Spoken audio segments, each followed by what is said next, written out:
Welcome to Figure Feedback. My name is Jeremy, and this week the toy collecting community has been in a bit of an uproar over these increased prices for one specific Build-A-Figure wave from the McFarlane Toys DC Multiverse line. Now, this Build-A-Figure wave is for the Monitor, and it's exclusive to the McFarlane Toy store, which is not a problem by itself, but the big problem is the price. $39.99 for each figure. And these figures don't include any fancy accessories and barely any accessories at all. And it's really got toy collectors upset. Now, I've looked at many different videos about this topic, and the general consensus seems to be that most people don't like this, and they are expressing their discontent and they're vowing to not purchase it. But like most things in life, on the other side, there are other people who are either not so bothered by this, or they've come up with a way to justify why they are still buying it. And then there's others who just sort of give McFarlane a pass. So in this video, I wanted to go over some of the arguments or some of the points that the other side has been making. And I just want to go down that list and give my take on those specific arguments. So the first thing that I've been seeing is the reason why the price is so high for this particular wave is because it was supposed to be a Target exclusive wave, and for some reason Target decided that they didn't want it, so McFarlane had to take it, sell it on their site, and whatever extra costs that were associated with that botched deal were handed down to us, the consumer, and that's why they're $40 each. Now, the problem that I have with that is I don't see any proof. I don't see any definitive proof from someone who's either working for McFarlane Toys or working for Target, someone who's in the know, that will be able to show definitive proof that this was an original Target exclusive and for some reason the deal did not go through. I'm not saying that that's a lie. I'm just saying that I see this said a lot, but I'm looking for the proof and I haven't found it. But if there is a statement of truth out there about this, please put it down in the comments so that we can all go there and we can all see it. Because, you know, right now it just seems like a statement that's just being spread around without any real accuracy put behind it that I've been able to see. However, I do know that Todd McFarlane made at least one statement about this, and then the McFarlane Toy Store customer service representatives also have made a statement about this. So these are two official statements. The first one is going to be from Todd McFarlane himself on a Todd Talks Discord chat that took place on Thursday. Someone asked him about these increased prices, and this is what he said verbatim. All right, quote, "Just like we do here on Odd Key, there are always different items at different price points," end quote. So that's all he really had to say about that. And this statement to me sounds very similar to another argument that he's made when people have been upset about certain things that McFarlane Toys has put out. He's known for saying, if you don't like it, then just don't buy it, you know, and just kind of keeping it short and simple and just to the point like that. This sounds like another version of, if you don't want it, then you don't have to buy it. Different items cost different things. The second official statement comes from the McFarlane Toy Store, in which they have said in email responses to those who have asked is, quote, this is part of the quote, "This price is not necessarily indicative of regular pricing for regular production lines," end quote. Now, here's the thing. When it comes to customer service representatives and corporations and businesses in general and politicians, you have to listen out for qualifying words because they like to slip things in so that they can be reassuring but non-committing at the same time. And the word that we need to look for here is necessarily. When they say this price is not necessarily indicative, it doesn't mean that it's not. It doesn't mean that it is. It's just not necessarily indicative of it. To me, that means that this can go either way. They cannot be accused of lying if this does become the norm moving forward because they said it's not necessarily. It leaves the door open for things to change. That's just the kind of PR type language that folks are taught to use when it comes to situations like this. A little bit of damage control, if you will. Now, here's the other thing about the whole Target deal that didn't go through. Now, I'd never been in production before in manufacturing and things like that, but I would assume that these stores know well ahead of time what products companies are going to be presenting to them so that they can arrange things like shelf space and pricing, and the buyers will be able to know how much they're going to purchase for the store. I find it to be really strange that McFarlane would have mass produced these figures only for Target to say, no, we don't want them. You would think that that kind of thing would be settled before the production of these figures started so that this type of thing just wouldn't happen. It seems quite strange, especially since Target is a partner who's had exclusive Build-A-Figure waves before, that they will suddenly decide, no, we don't want this one, after presumably a deal would be made. So that's odd to me, but maybe that's what happened. I don't know. It just seems a bit weird. Now, the second point that I've seen is the price is high because it's a limited run. It's just not so many being produced. So that means it's going to be a higher price. The funny thing about that is we've already seen things like this happen before from McFarlane Toys that didn't result in a higher price for said figures.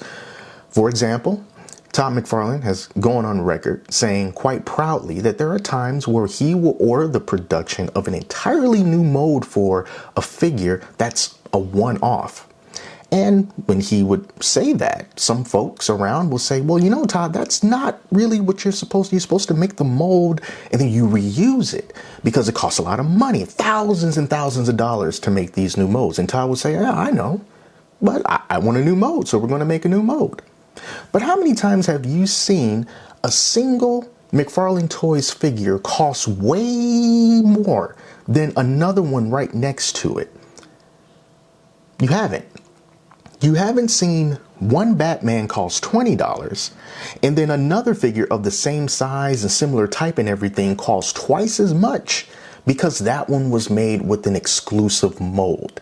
The production cost of having that single-use mold was not passed down to us.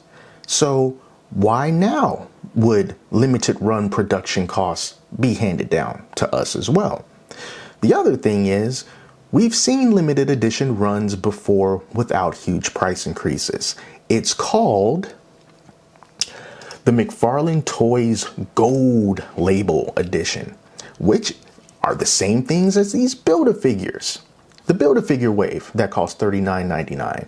Here's how McFarlane describes the Gold Series line, the Gold Label Series line.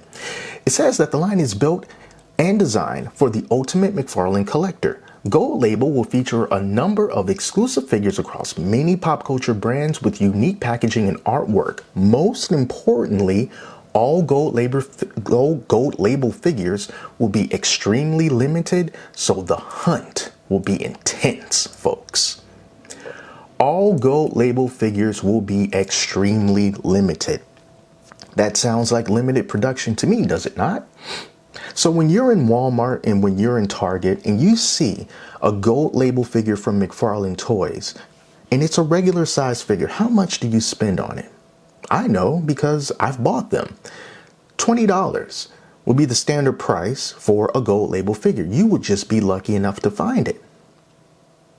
So if we've already had limited edition Gold Label figures in stores for regular price of $20, why now is this also limited edition production run for this Build-A-Figure wave $39.99?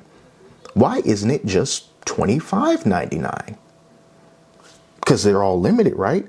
Unless you want to say that these are different tiers of Gold Label limited availability, which is just kind of silly. And we've also seen this in another form as well, in the form of the McFarlane Toys Platinum Edition. Also a more limited run of figures that when you find them in store, then you pay around $20 for them. Not increased costs due to limited production, like some arguments say. Now, this was introduced in the year 2020, and as you can see here, the price was between $19.99 and $39.99, with $39.99, being reserved for the larger figures, the mega figures, or some type of combination pack, but never for a single regular sized figure. And these here, the first figures that released from the Arkham Batman Asylum and the video game, the Joker Bronze Edition, those figures were limited in production, only 3,000 produced worldwide. And if you saw them in stores, did you pay $40 for them? Did you pay $35 for them? No, you didn't.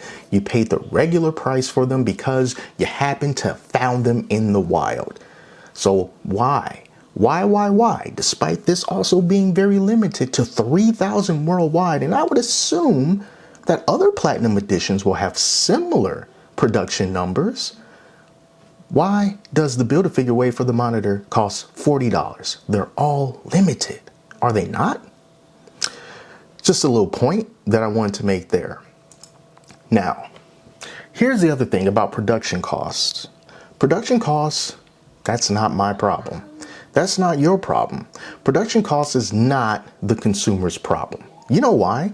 Because if the opposite happens and everything is booming and production costs go down, companies like McFarlane Toys or any other company are not going to give us a break and say, you know what, things are going so great for us right now, production costs are down so low, we are going to lower the price of our figures. They will never do that, ever. So the production costs, that's not something that should fall on me. It's not something that should fall on you. If the company makes a decision that involves higher production costs, they need to find out a way to keep their production costs at a limit so that when it comes to selling us the end product, they don't have to gouge us in order to make up for those prices. And McFarlane Toys has been in business for decades. They know what they're doing. They know how to do manufacturing. They know the numbers. So it's not like something like this suddenly would catch them off guard. Okay, so the production costs, no. That's not our problem, especially since I already pointed out the cost for those single-use molds didn't affect us. So why should this affect us? All right. The third point that I want to make is I see some people saying, well, you know, this is just a one-time thing. Okay, it's just going to happen once. So don't get so bent out of shape. It's not the norm. It's just happening one time. First of all, no one said that it was only happening once. Maybe that's something that we want to believe, but no one's actually said that on an official level. Also, this is a company. McFarlane Toys is a for-profit company.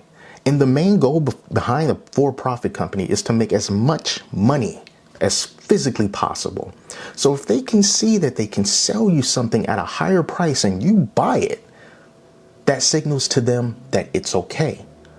And if you think that a company is going to turn away potential additional profits, you're really fooling yourself, especially for a guy like Todd McFarlane, because he's an artist first and foremost in my eyes, but Todd McFarlane is also a really good businessman. He's a really good salesman. If you ever stop to listen to some of the speeches that he's given at conferences or during interviews, he uses the word sell quite a bit. He wants to know, what can I sell you? What can I sell you? What can I put on the shelves? What are people going to buy?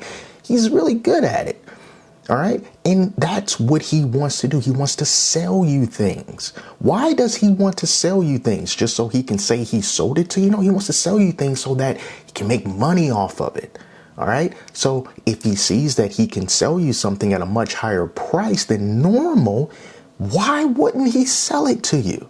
So that's why I personally think you shouldn't buy this highly inflated line, because it signals that it is okay. The other thing that you have to look out for is you got to watch patterns. When you say that it's just a one-time thing, you have to look, don't just listen to what, the business people say. You have to look at their actions, because the past actions are going to give you an indication on what you can expect in the future. All right. So when the DC Multiverse line first launched, the prices for figures were $19.99 for a regular figure, $25 if there was a Build-A-Figure piece, and then the mega figs were $40, standard retail price. All right. So about a year or two ago, the Target exclusives went up in price. Instead of being $19.99, now they're $24.99. You know, like for those Jokerized versions of Batman and whatnot, $5 more, the price went up. If you go to the McFarlane Toys store, you'll see that there are some figures there that aren't exclusive to the store at all, like Steel, for example. He's $22.99. You can still find $19.99 figures there, but there are some on there, the newer ones, they're $22.99. So the price also went up on the McFarlane Toys store. You look at Mega Figs, $39.99. They used to be. But then somewhere along the line, probably like around King Spawn or something like that, we started seeing them $49.99. They went up by $10. All right. Patterns. These are things that happen kind of gradually, so it's kind of hard to notice. And then if you look past the DC Multiverse line, you look at the Warhammer line. Warhammer line was just like DC Multiverse as far as the prices go. Standard figure, $19.99. If there's a mega fig, $39.99. Look at the prices for the newest wave of Warhammer 40K McFarlane figures. The regular price is now $29.99. And for the mega fig, the Terminator Space Marine, $49.99. So that line has gotten a $10 increase for this new wave. And it's not exclusive. It's not limited. It's not any of the special stuff. You'll find the same price on Amazon. You'll find the same price like on Big Bad Toy Store. That is the standard price for the Warhammer line. It's already gone up. So when you see the price for these new Build-A-Figure pieces being $39.99 and you say, oh, well, it's just a one-time thing. No, it's not. Look at the pattern that happened before then and how the prices for other lines, including DC Multiverse, has been creeping ever so higher. Talk is cheap, guys. If you really want to know what someone's intentions are likely to be, you have to look at their actions of the past. And from what we've already seen, the prices have been creeping up in different ways. The McFarlane Toys Collector's Edition is $30. They don't include superior paint apps. They don't include additional articulation. They don't include a huge array of fancy accessories. They don't. It's $30, and the biggest difference is really a holder for the card that I assume most people don't really care about. But they're not worth $30. No, they're not. But that's the new norm. And the Wonder Woman, the classic Wonder Woman that so many people wanted to buy, it's in the collector's edition. So you have to pay $30 if you want it. And other figures down the line that are desirable, they will also be put into the collector's edition. So you'll have to pay more to get it. We've gone from $20 for the standard figure, no matter how big or how small. It could be the Doomsday Batman. I think he was like Earth 1 Batman, or if it was Robin King. They were all $20. But now collector's editions are $30. Target exclusives are $25. And we see the Build-A-Figure wave for $40. At the end of the day, these are just toys. These are luxuries. We don't need them. And some people are going to say that we're blowing this all out of proportion. But you have to understand that collecting figures is something that people really enjoy doing because it brings us happiness. It brings us joy. And most of us aren't rich or really wealthy. So when we see these types of things, start to get a little bit nervous that we could be priced out of the hobby that we so enjoy doing. And it feels like you've been betrayed a bit. You've been betrayed in order for a company to make more money. And they don't know you personally. These companies are not our friends. So they're not really going to care because someone who has more money than you will keep them going and keep them afloat. And they will buy less things and spend more money on those things. So, you know, the company who's selling it is still in a good position anyway. That's why people are so passionate about this. But I just want to run down those arguments and just kind of give my take on why I don't think that they fly.